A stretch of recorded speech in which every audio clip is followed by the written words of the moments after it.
Have you ever done something small for someone without expecting anything in return, only to discover later that it transformed your entire life? This is the account of a young server who shared meals with a lonely elderly man every single day. To her, it was simply an act of kindness. But one morning when two black SUVs pulled up outside her small diner, everything she thought she knew about her life and about the man was turned upside down. If you stay with me until the end, you'll see why those SUVs didn't just come for the old man. They came for her too. If the story touched your heart, show your love, like, share, and comment your thoughts. The sun hadn't yet fully risen when Emma Blake, a 25-year-old server, tied her apron around her waist and stepped into Maggie's diner. The bell above the door chimed, greeting her like it always did. Life in the small town of Clearwater wasn't glamorous, but Emma had never asked for much. She worked long shifts, barely made rent on her small apartment, and carried the weight of bills that always seemed to arrive earlier than her paycheck. Still, Emma had a heart that refused to harden.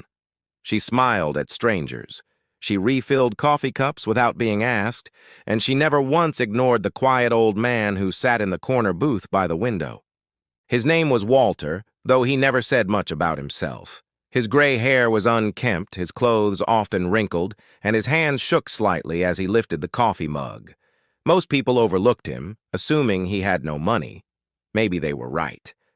Every morning, Emma slid him a plate of scrambled eggs and toast, sometimes bacon when she could spare it. Walter would look up at her, eyes watery, and whisper, "Thank you, dear." She never added it to his bill, never told anyone. It was their quiet secret.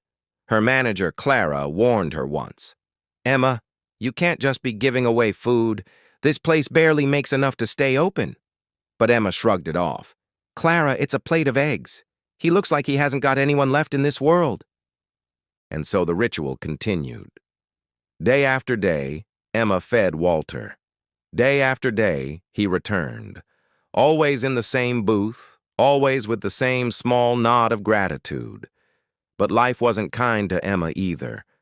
Her mother had passed away years ago. Her father was never in the picture, and she dreamed of going back to school to study nursing but couldn't afford it. Some nights she cried in her tiny apartment, staring at the unopened letters demanding overdue payments. Still, when morning came, she put on her smile and served others.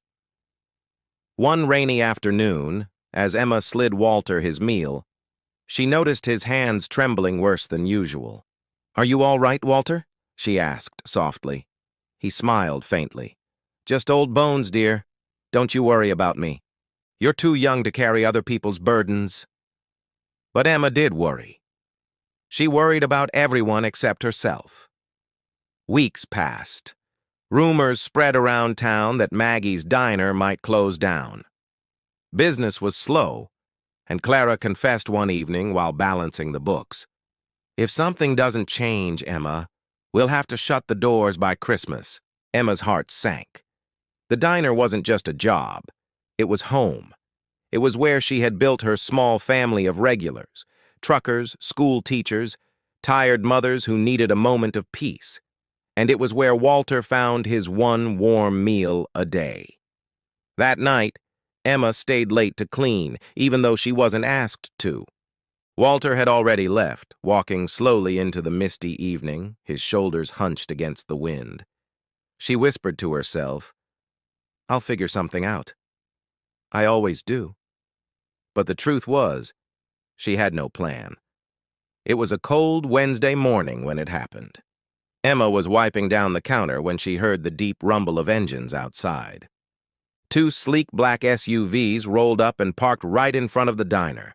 The glass door swung open and three men in suits stepped in. Their polished shoes clicked against the floor, completely out of place in the shabby little diner. Clara froze. Emma's heart pounded. Everyone in the diner stared. And then Walter walked in behind them, but he looked different. His shoulders were straight, his clothes clean, his presence commanding. The men in suits flanked him respectfully, as if waiting for his command. Emma dropped the rag in her hand. "Walter," she whispered. He smiled at her, his eyes twinkling the way they always had. "Good morning, dear." The diner was silent as Walter stepped closer. He reached into his pocket, pulled out a folded envelope, and placed it gently in Emma's hands. Her fingers shook as she opened it, and inside was a check. Not for a few dollars, not for 100, but for enough to pay off her debts, keep the diner open, and send her to nursing school. Tears welled in Emma's eyes. I don't understand." Walter placed a hand on her shoulder. "You saw me when no one else did. You fed me when you had nothing yourself. I didn't tell you who I was because I needed to know if kindness still existed without strings attached." The suits behind him exchanged glances. One finally spoke. "Mr. Whitmore has been the head of Whitmore Industries for 40 years.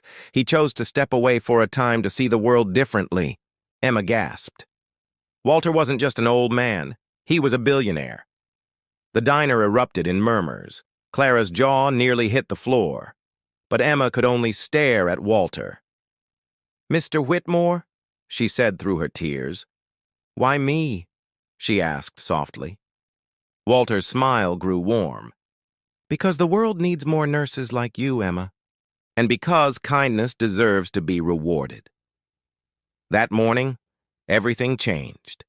The diner didn't close. Emma went back to school.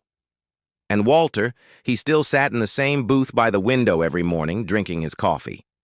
Only now when people looked at him, they didn't just see an old man. They saw the billionaire who had chosen a waitress's kindness over the world's indifference. And Emma?